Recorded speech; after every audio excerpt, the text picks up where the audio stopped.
শুরু করেছিলাম মুভিং নামের একটা অসাধারণ কোরিয়ান ড্রামার এক্সপ্লেনেশন, যার আগের এপিসোডে দেখানো হয়েছিল জুসিক যখন তার গার্লফ্রেন্ড ইউনের সঙ্গে দেখা করতে আসে তখন জাংয়ের লোকেরা তাকে চারিদিক দিয়ে ঘিরে ফেলে এবং খুব সহজেই গ্রেপ্তার করে।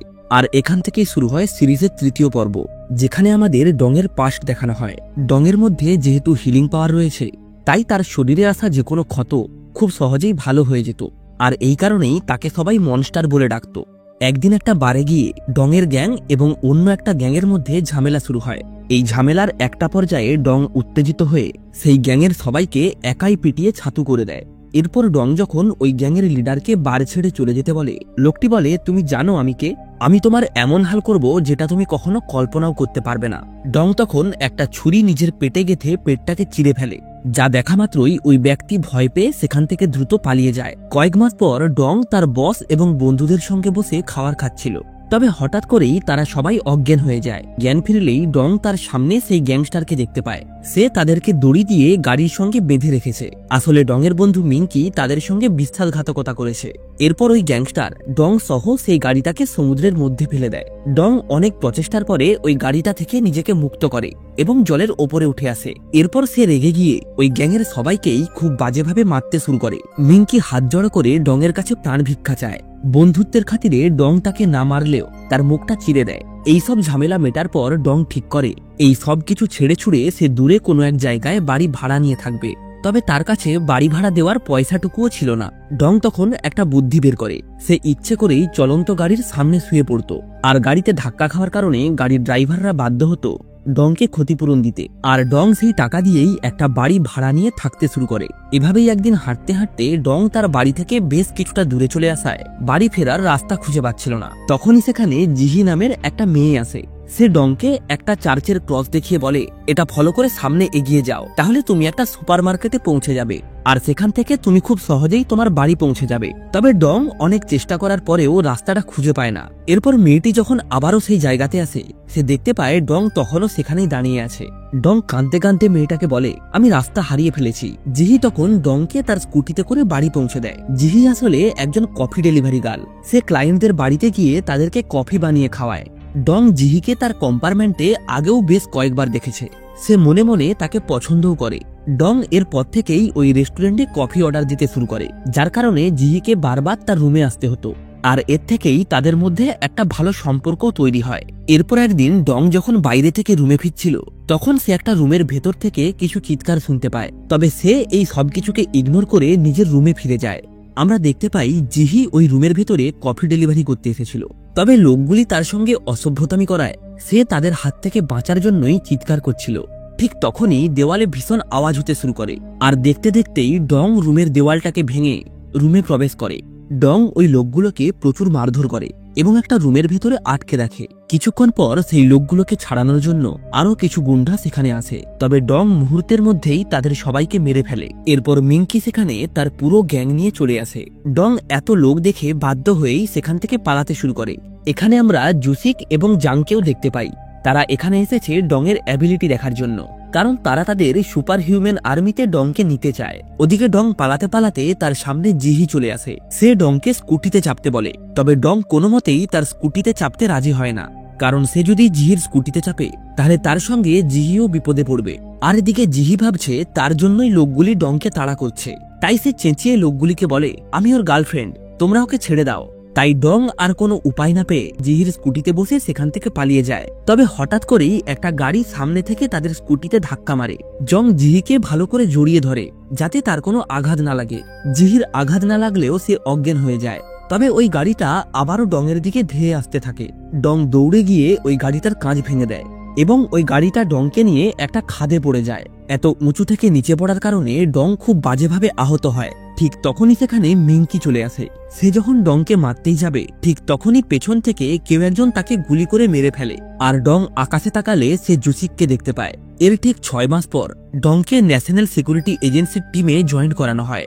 জুসিক এবং ডং দুজনেই একসঙ্গে অনেক রেস্কিউ মিশনে যায়। এখান থেকেই সিন চলে আসে জুসিকের অ্যারেস্ট হওয়ার দিনে। জুসিক পুলিশের হাত থেকে বাঁচার চেষ্টা করছিল। সে যখন তার বন্দুকটা বের করতে যায় তখন সে সেটা পায় না। এরপর ইউন বন্দুক দিয়ে জুসিকের দিকে তাক করে। জুসিক এটা দেখে অনেক ভেঙে পড়ে, কারণ তার ভালোবাসার মানুষটাই তাকে ঠকিয়েছে। পুলিশ জুসিককে অ্যারেস্ট করে জাংয়ের কাছে নিয়ে আসে।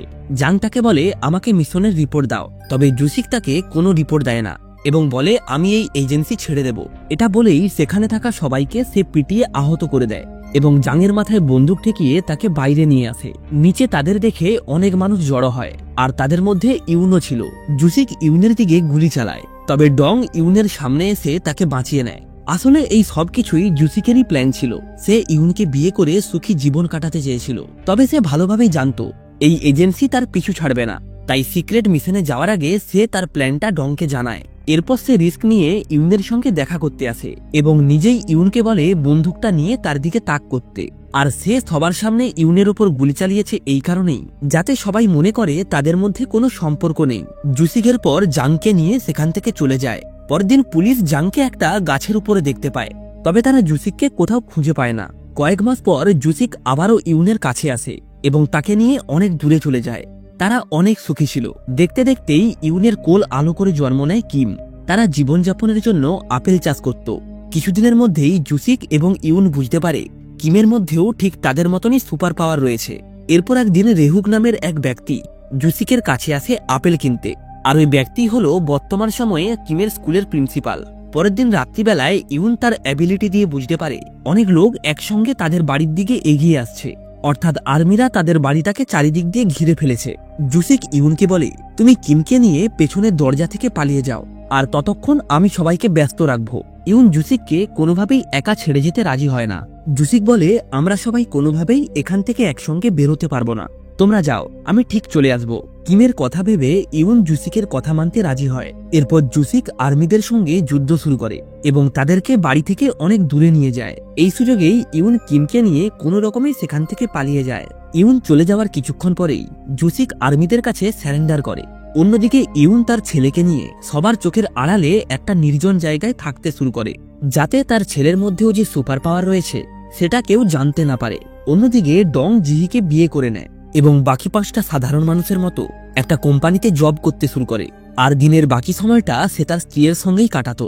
তবে একদিন হঠাৎ করেই জাং ডং এর অফিসে আসে।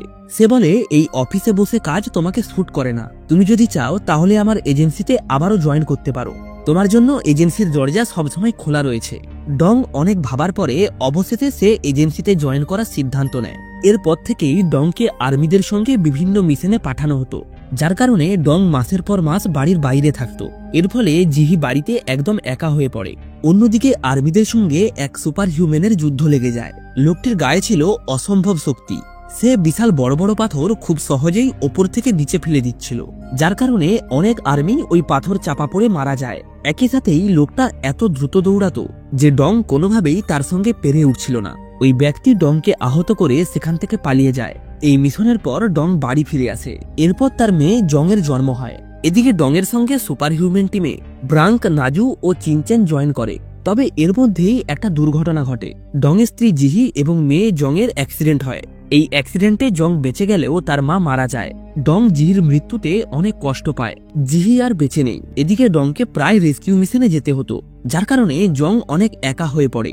তাই সে জাংকে বলে হেড অফিস থেকে তার জবটা ট্রান্সফার করিয়ে নেয়। এখান থেকে সিন চলে আসে জেমেন নামের এক ব্যক্তির কাছে।